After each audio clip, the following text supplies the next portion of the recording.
आइए दोस्तों बात करते हैं आज 29 मई 2020 शुक्रवार हो चुका है और जानते हैं आज के मुख्य समाचार। Today breaking news, India news, headlines news के इस अपडेट वीडियो में देश भर की तमाम बड़ी खबरों को जानेंगे, जहां लॉकडाउन 5 को लेकर बड़ा अपडेट है। इसके अलावा बैंक खाता वालों के लिए भी एक अच्छी खबर है। मौसम समाचार भी जानेंगे, आज के ताजा सोना चांदी और पेट्रोल डीजल के रेट्स क्या चल रहे हैं, इस पर भी नजर घुमाएंगे। और साथ ही देश और दुनिया में चल रहे चीनी वायरस को लेकर भी कुछ बड़ी खबरें, ताजा आंकड़े आपको बताएंगे। भारत में टोटल संक्रमित लोगों की संख्या कितनी हो चुकी है, इस बीमारी और महामारी से सभी खबरों को नजर डालेंगे। बिल्कुल ध्यान से बने रहेगा हमारे साथ इस वीडियो में और एकदम पूरा लास्ट तक जरूर देखिएगा। मैं आपका बिना टाइम वेस्ट किए सीधे आपको ले चलता हूं पहले अपडेट में, जहां देख पा रहे कि सिर्फ 10 मिनट में अब आपको पेन नंबर मिल जाएगा। वित्त मंत्री निर्मला सीतारमण जी ने लॉन्च की इंस्टेंट पेन सर्विस। जी हां, अब मात्र आप अपने आधार कार्ड से दोस्तों 10 मिनट में आपका पेन नंबर जारी कर पाएंगे। ये सुविधा जारी कर दी गई है वित्त मंत्रालय की तरफ से और ऐसे में आप इनकम टैक्स इंडिया ई फिलिंग वेब पोर्टल के जरिए इंस्टेंट पेन थ्रू आधार सेक्शन पे लिंक पे क्लिक करके गेट न्यू पेन पे क्लिक करके आधार कार्ड के जरिए अपना पेन डायरेक्टली जनरेट कर सकते हैं। चलिए अगली खबर है, प्रवासियों का मुद्दा देखिए। सुप्रीम कोर्ट का आदेश है, प्रवासी मजदूरों से बसों और ट्रेनों का किराया ना लिया जाए। सफर शुरू करने से पहले राज्य सरकारें उन्हें खाना भी मुहैया कराए। जहां सुप्रीम कोर्ट ने मजदूरों के लिए बहुत ही अच्छा आदेश दिया और वो ये कि प्रवासी मजदूरों पर सुप्रीम कोर्ट ने आदेश दिया कि सभी राज्य सरकारें ध्यान दें कि मजदूरों से किसी भी तरह का कोई भी किराया ना लिया जाए बस और ट्रेन का। पहली बात तो ये। दूसरी बात, उनको यात्रा शुरू करने से पहले खाना भी मुहैया कराएं सरकारें और सब खर्च राज्य सरकारें ही उठाएं। सुप्रीम कोर्ट ने आदेश दिया कि फंसे हुए मजदूरों को खाना मुहैया कराने की व्यवस्था भी राज्य सरकारें ही करें। इस मसले पर अगली सुनवाई 5 जून को होगी, लेकिन फिलहाल ये फैसला है। अच्छी बात, राहत की खबर है मजदूरों के लिए स्पेशली। चलिए अगला अपडेट है, शराब का कारोबार और उपभोग मौलिक अधिकार नहीं है। सुविधा देने के बदले में विशेष चीनी वायरस का शुल्क लगाया। दिल्ली सरकार ने हाईकोर्ट में ये दलील दी है। जी हाँ, दरअसल दोस्तों अरविंद केजरीवाल सरकार जो है दिल्ली के मुख्यमंत्री, उन्होंने कहा कि शराब पीना कोई लोगों का मौलिक अधिकार नहीं है।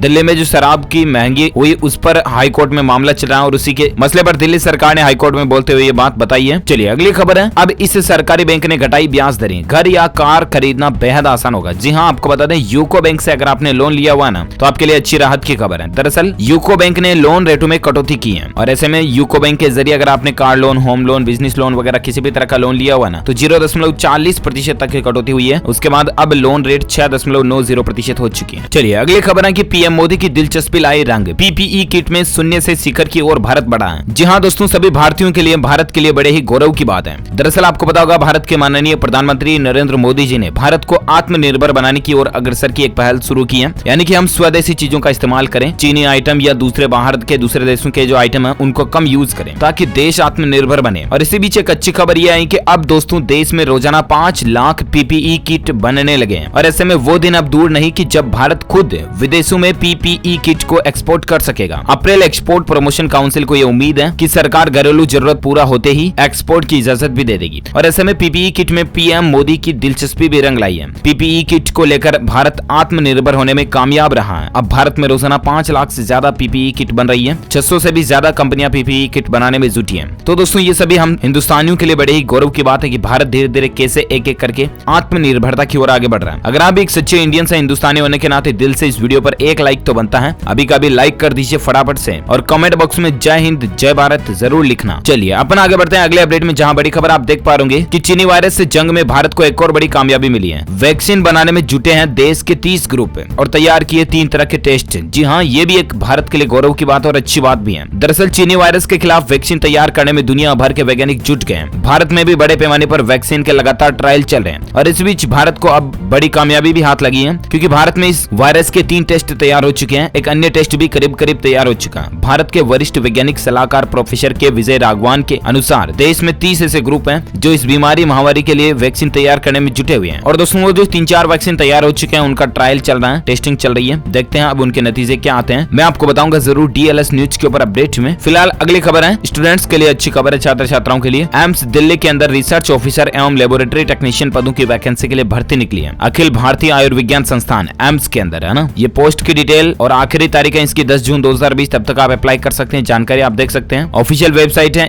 aiims.edu, इसके जरिए आप अप्लाई कर सकते हैं। बाकी पीडीएफ नोटिफिकेशन आप देख पा रहे होंगे। चलिए अगली खबर में दोस्तों नजर डालें, चीनी वायरस को लेकर अभी के क्या ताजा अपडेट आंकड़े आ रहे हैं। तो आपको बता दें, भारतीय स्वास्थ्य मंत्रालय के अनुसार अभी तक के जो आंकड़े हैं, भारत में दोस्तों 1,58,333 टोटल संक्रमितों की संख्या हो चुकी है, जबकि 4531 लोग इस दुनिया को अलविदा कह चुके हैं। भारत से 67,692 ठीक भी हो चुके हैं, 86,000 अभी भी संक्रमित हैं। जी हाँ, पिछले 24 घंटों में ही 6,566 नए मामले भी देखे गए। ये तो स्वास्थ्य मंत्रालय की तरफ से आंकड़ों के अनुसार डिटेल है। ठीक है। वहीं मीडिया रिपोर्ट्स के मुताबिक दोस्तों भारत में 1,65,000 से भी ज्यादा केस हो चुके हैं। गृह मंत्री अमित शाह ने लॉकडाउन बढ़ाने पर मुख्यमंत्रियों से चर्चा भी की है। गुरुवार को दिल्ली में एक दिन में सबसे ज्यादा मामले 1024 नए मरीज देखे गए। गुजरात में पिछले 24 घंटों के दौरान 366 नए मामले आए। संक्रमितों की संख्या गुजरात में 15,572 पहुंच चुकी है। और इसी बीच एक और अपडेट है कि सरकार ने पैरासीटामोल से भी प्रतिबंध यानी कि बैन जो लग रहा था उसको हटा दिया। जहां चीनी वायरस के संकट के बीच सरकार ने घरेलू आपूर्ति बढ़ाने के लिए पैरासीटामोल और इसके फार्मूलेंस के निर्यात पर अंकुश लगा दिया था। इससे पहले 17 अप्रैल को सरकार ने पैरासीटामोल के फार्मूलेंस के निर्यात पर लगे अंकुश को हटा दिया था, लेकिन वापस लग चुका था, तो अब इसको सरकार ने वापस हटा दिया, ठीक है ना। अभी इस पर कोई भी बैन नहीं है। और इसी बीच जैसा कि मैंने आपको बताया कि अपडेट है, गृह मंत्री अमित शाह ने मुख्यमंत्रियों से बातचीत भी की है, लॉकडाउन पर फीडबैक भी लिया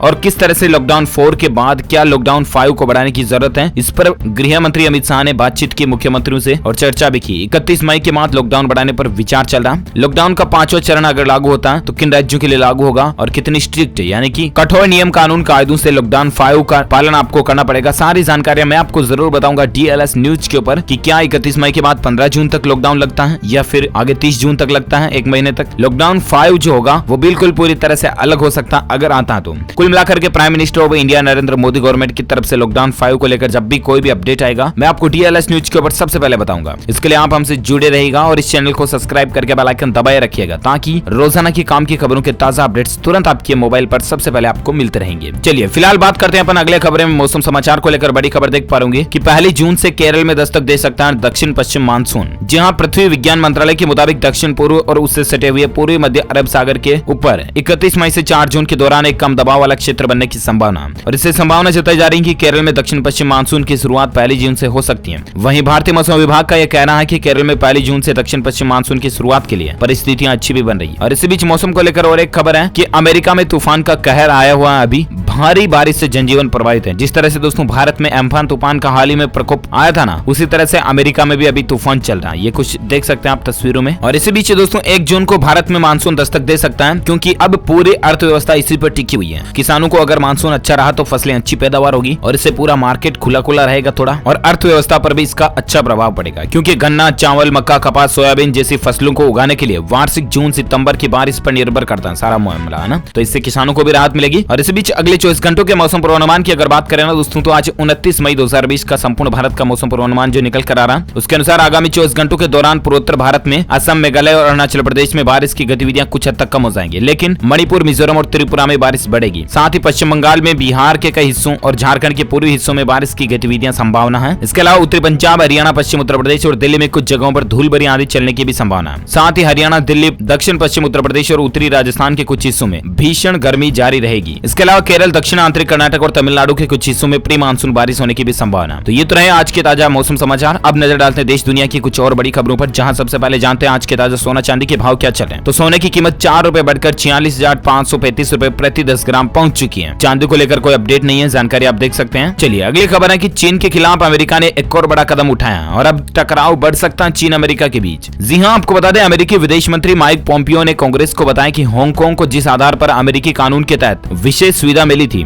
वो आधार अब नहीं बचा। अमेरिका के इस फैसले से अमेरिका हांगकांग व्यापार पर बहुत व्यापक असर पड़ेगा। और कुल मिलाकर के अमेरिका और चीन को लेकर आपको पता होगा कि लगातार मसला चलता ही आ रहा जब से चीनी वायरस शुरू हुआ, क्योंकि सबसे ज्यादा तबाही भी अमेरिका में ही मची और डोनाल्ड ट्रंप बार बार अमेरिका पर तंज भी कसते आ रहे हैं। तो ये कुछ राजनीतिक चर्चाएं भी चल रही इसी बीच। चलिए अगली खबर है कि लॉकडाउन 5 अगर लगता है तो उसमें मॉल नहीं खुल सकते हैं, जिम वगैरह ये नहीं खुलेंगे। केंद्र सरकार ने कहा कि कंटेनमेंट जोन के लिए और भी सख्त हो जाए राज्य सरकारें। जहां देश में चीनी वायरस के कारण चल रहे लॉकडाउन का चौथा चरण 31 मई को खत्म होने जा रहा और इसके खत्म होने से पहले कैबिनेट सेक्रेटरी राजीव गौबा ने ऐसे 13 जिलों के जिला मजिस्ट्रेट से भी बातचीत की जहां देश में चीनी वायरस के 70% मामले हैं। केंद्र सरकार के अधिकारियों ने कहा कि इस बैठक में कैबिनेट सेक्रेटरी ने जिन इलाकों में अधिक मामले हैं ऐसे कंटेनमेंट जोन को सील करने पर जोर दिया और राज्यों से 1 जून से लागू होने वाली रणनीति पर भी सुझाव लिए। तो दोस्तों कुल मिलाकर के मीडिया रिपोर्ट्स के मुताबिक तो यही लग रहा है कि लॉकडाउन 5 भी लग सकता है। हालांकि इसमें मंदिर और जिम वगैरह को खोलने की इजाजत मिल सकती है। गोवा और कर्नाटक सरकार ने होटल और हॉस्पिटैलिटी सेक्टर खोले जाने को लेकर भी रुचि दिखाई है। अधिकारियों ने कहा कि स्कूल, कॉलेज, मॉल्स और सिनेमा हॉल्स को अगले 2 हफ्ते तक बंद ही रहना चाहिए। हालांकि इस पर राज्य सरकारें अपने हिसाब से छूट दे सकती हैं। तो ये मसला चल रहा है लॉकडाउन 5 को लेकर। देखते हैं आगे क्या अपडेट आता है, मैं आपको बताऊंगा जरूर। लेकिन फिलहाल इसी बीच एक अगली खबर है नए नियम को लेकर, जहां 1 जून से बदल जाएंगे रेलवे, राशन कार्ड और बसों से जुड़े ये नियम। जानिए इनका आप पर क्या असर होगा। तो दरअसल 1 जून 2020 से हमारे भारत देश में दोस्तों कई सारे नए नियम, कानून, कायदे लागू होने जा रहे हैं। 5 प्रमुख बड़े बदलाव के बारे में आपको बताएंगे। सबसे पहले तो आपको पता होगा कि 1 जून से 200 ट्रेनें ट्रैक पर पटरी पर दौड़ने जा रही हैं। भारतीय रेलवे, इंडियन रेलवे की तरफ से ये स्पेशल ऐलान भी कर दिया गया। इसके अलावा 1 जून से पूरे देश में one nation one ration card योजना भी शुरू होने जा रही है। फिलहाल ये स्कीम 20 राज्यों में शुरू होगी। किन किन राज्यों में, इसके लिस्ट में आपको ऑलरेडी बता चुका हूँ कई बार। इसके अलावा गो एयर की उड़ानें भी 1 जून से शुरू होने जा रही है। हालांकि अन्य कंपनियां 25 मई से उड़ानों की शुरुआत कर चुकी हैं, लेकिन गो एयर ने इसके लिए 1 तारीख का ऐलान कर दिया था। और हवाई यात्रियों के लिए उड़ान में कई सारे नए नियम लागू होने जा रहे हैं, जैसे कि आपको एक बैग ही ले जाना, इससे ज्यादा नहीं ले जा सकते हैं, सैनिटाइजर साथ में रखना होगा, बाकी मास्क वगैरह लगाना पड़ेगा, सोशल डिस्टेंसिंग का पालन करना पड़ेगा, कई सारी चीजें है ना। एयरपोर्ट पर घंटे 2 घंटे 3 घंटे पहले पहुंचना होगा। तो ये सारे नियम तो लागू होने जा रहे हैं। इसके अलावा गैस सिलेंडर के रेटों में भी बदलाव देखने को मिलेगा, क्योंकि दोस्तों हर महीने की पहली तारीख को सरकार गैस सिलेंडर के रेटों में कुछ न कुछ बदलाव करती ही है, मोस्ट ऑफ राइट। हालांकि कई बार कोई बदलाव नहीं होता है। ऐसे में दोस्तों HP भारत इंडियन गैस को लेकर 1 मई से नई रेटें भी लागू हो जाएगी। तो मैं आपको DLS न्यूज के ऊपर लाइव अपडेट बता दूंगा कि अब गैस सिलेंडर की रेटें क्या चल रही है, क्योंकि बहुत बार ऐसा होता है कि गैस एजेंसी वाले आपको नई रेट, नई प्राइस लिस्ट के बारे में बताते ही नहीं है, और आपको पुरानी ज्यादा रेट होती है तो उसी रेट से सिलेंडर दे देते हैं और आप ठगी के शिकार हो सकते हैं। इसलिए अपडेट रहिएगा, DLS न्यूज से जुड़े रहेगा, ठीक है ना। इसके अलावा उत्तर प्रदेश में रोडवेज बसें भी चालू होने जा रही 1 मई से। इसके अलावा भी कुछ और नए नियम, कानून, कायदे, जिनकी भी डिटेल आप देख सकते हैं कि दोस्तों 1 जून से मानसून की भी दस्तक हो सकती है। केरल के जरिए मानसून प्रवेश कर सकता है देश में। इसके अलावा 1 जून से पेट्रोल महंगा हो सकता है, क्योंकि जून में पेट्रोल के दाम बढ़ सकते हैं। वजह यह है कि लॉकडाउन 4 में जो छूट दी गई है उसके अनुसार कुछ राज्यों ने सार्वजनिक और निजी ट्रांसपोर्ट शुरू कर दिए और इससे ईंधन की मांग बढ़ गई है। पेट्रोल डीजल पर वेट टैक्स, सेस वगैरह भी बढ़ा सकती है राज्य सरकारें, तो 1 जून से महंगा हो सकता है। इसके अलावा उत्तर प्रदेश के MNNIT की ऑनलाइन सेमेस्टर की परीक्षाएं भी 8 जून से शुरू होने जा रही, जून के महीने में ही। बीटेक, एमटेक और MSc अंतिम सेमेस्टर की प्रैक्टिकल एग्जाम, प्रोजेक्ट कार्य और ऑनलाइन वाइवा 8 से लेकर 12 जून तक होंगी। इसके बाद का शेड्यूल भी आप देख सकते हैं। इसके अलावा 1 जून से इस राज्य में मंदिर, मस्जिद व धर्मस्थल खुलेंगे। कर्नाटक सरकार ने दोस्तों 1 जून से इस राज्य के सभी मंदिरों को खोलने का ऐलान किया और साथ ही मस्जिद और चर्चों को भी 1 जून से खोलने की पूरी उम्मीद है। इस बारे में कर्नाटक मजुराई मंत्री कोटा श्रीनिवास पुजारी ने मीडिया से मुखातिब होते हुए कहा कि सरकार ने सभी मंदिर को 1 जून से खोलने का निर्णय किया। अब देखते हैं 1 जून से पहले अगर और कर्नाटक सरकार की तरफ से और क्या अपडेट आता मैं आपको बताऊंगा जरूर। इसके अलावा तेलंगाना में 12वीं की परीक्षाएं भी जून में शुरू होने जा रही 3 जून से ही। 1 जून से ई संजीवनी OPD का लाभ भी आपको मिलेगा। पंजाब में स्वास्थ्य विभाग अब ई संजीवनी योजना से आम बीमारियों के अलावा जच्चा बच्चा सेहत यानी कि गर्भवती माताओं बहनों के लिए भी कुछ नई स्वास्थ्य सेवाएं शुरू होने जा रही पंजाब में, है ना, उड़ानें शुरू होने जा रही। इसके अलावा इस राज्य में कॉलेजों में 1 जून से पड़ेगी गर्मी की छुट्टियां। जी हां, हरियाणा राज्य में कॉलेज में 1 जून से गर्मियों के अवकाश की घोषणा कर दी गई है। वहीं परीक्षाओं को लेकर भी संकेत दिए गए हैं, जहां 1 जून से लेकर 25 जून तक तो छुट्टियां रहेगी। उसके बाद देखते हैं एग्जाम का शेड्यूल क्या आता है। साथ ही 1 जून के बाद SSC का exam calendar, staff selection commission का जो एग्जाम कैलेंडर आता है ना, CHSL, CGL, SSC के वगैरह जो एग्जाम्स हैं, उनका शेड्यूल भी जारी होने की संभावना है। तो कई सारे अपडेट 1 जून से लागू होने सारे मैं आपको DLS न्यूज के ऊपर और भी 1 जून 2020 के न्यू रूल्स एंड रेगुलेशंस का अपडेट डिटेल्ड वीडियो सेपरेट बता दूंगा, तो वहां से चैनल पर जाकर के जरूर चेक कीजिएगा। फिलहाल अपन आगे बढ़ते हैं अगली खबर में, जहां देख पा रहे कि मध्य प्रदेश में 1 जून से नहीं चलेगी यात्री बसें। चीनी वायरस के मामलों को बढ़ते हुए देखते हुए सरकार ने फैसला लिया है और यात्री बसों को बंद ही रखने का फैसला किया। अच्छी बात है। और साथ ही अगला अपडेट है कि मारुति सुजुकी ने भारत में लॉन्च किया BS6 Gixxer 250 सीरीज को। अपडेटेड इंजन से इसकी परफॉर्मेंस भी बढ़ी है। इसकी कीमत और फीचर्स भी आप देख सकते हैं। 2 मॉडल है दोस्तों इसके, Gixxer SF 250 और Gixxer 250, जिसमें 250 की प्राइस 1,63,000 और SF की प्राइस है 1,74,000। ज्यादा जानकारी आप देख सकते हैं। और अगली खबर है, देश के 40 करोड़ श्रमिकों के पास सीधे पहुंचेगी सरकारी मदद। PMO यानी कि प्रधानमंत्री कार्यालय इस तरह की एक खास रणनीति भी बना रहा है, जिसके जरिए, क्योंकि अभी 20 लाख करोड़ का राहत पैकेज तो निकला है, लेकिन इसके द्वारा भी कई लाखों मरीजों को बिल्कुल सीधा फायदा नहीं हुआ। और ऐसे में अब सरकार ये प्लानिंग बना रही दोस्तों की किस तरह से आखिर असंगठित वर्ग के श्रमिक मजदूरों को सीधा कैसे फायदा मिल जाए, जैसे कि उनको बैंक खाते में सहायता करना या और भी कैसे भी डायरेक्टली इनडायरेक्टली कैसे फायदा दिया जाए, इस पर केंद्र सरकार विचार कर रही है। अच्छी बात है। अच्छा, अगली खबर है, EPFO की तरफ से अलर्ट दिया गया है कि आपको 6 लाख रुपए का इंश्योरेंस मिलता है PF खाते के ऊपर। इसके अलावा भी PF पर आपको कई सारे फायदे मिलते हैं। आपको पता है क्या? मैं आपको बताता हूँ। चलिए, तो दरअसल बात कुछ यूं है कि EPFO एक्ट के अनुसार बने हुए हैं, जो कि EDLI 1976 नियम के अनुसार आपको PF खाते पर कई सारे बेनिफिट्स मिलते हैं, जिसमें एक तो हो गया 6 लाख का इंश्योरेंस मिलता है। अगर आपका PF खाता खुला हुआ है, नौकरी जा रहे हैं आप, और इस दौरान अगर आपके साथ कोई, भगवान ना करे किसी के साथ हो, लेकिन अनहोनी घटना हो जाती है, तो ऐसे में आपको परिवार को आपके पीछे 6 लाख रुपए की मदद भी दी जाती है। ठीक है ना, पहली बात तो। इसके अलावा 10 साल तक अगर आप किसी एक कंपनी में काम करते हो, PF खाते में जुड़े रहते हो, PF में पैसे रेगुलर एक हिसाब से जमा कराते रहते हो, तो उस दरमियान 10 साल बाद आपका PF में ऑटोमेटिक पेंशन सिस्टम चालू हो जाता है। समझ रहे हो? फिर रिटायरमेंट के टाइम पर आपको 1000 रुपए पेंशन मिलना शुरू हो जाती है। इसके अलावा भी आपको PF खाते पर और भी कई सारे बेनिफिट मिलते हैं, जिसमें आप सबसे सस्ते दर पर लोन भी ले सकते हैं, वगैरह वगैरह की जानकारी आप देख पा रहे। चलिए, अगली खबर है कि मारुति सुजुकी कंपनी ने HDFC बैंक से भी हाथ मिलाया है, जिसमें नई कार पर आपको 100% लोन मिल रहा है, यानी कि बिल्कुल फ्री में, बिना 1 रुपया भी दिए आप कार घर पर ला सकते हैं। HDFC बैंक की तरफ से मारुति सुजुकी की कारों के ऊपर आपको ये बेनिफिट सुविधाएं मिल रही हैं। अच्छी बात है। चलिए, अगली खबर है, छत्तीसगढ़ सरकार की तरफ से एक नया नियम है। 7 आबादी में शामिल हो सकेंगे 50 लोग। 7 दिन शाम 7 बजे तक खोल सकेंगे दुकानें।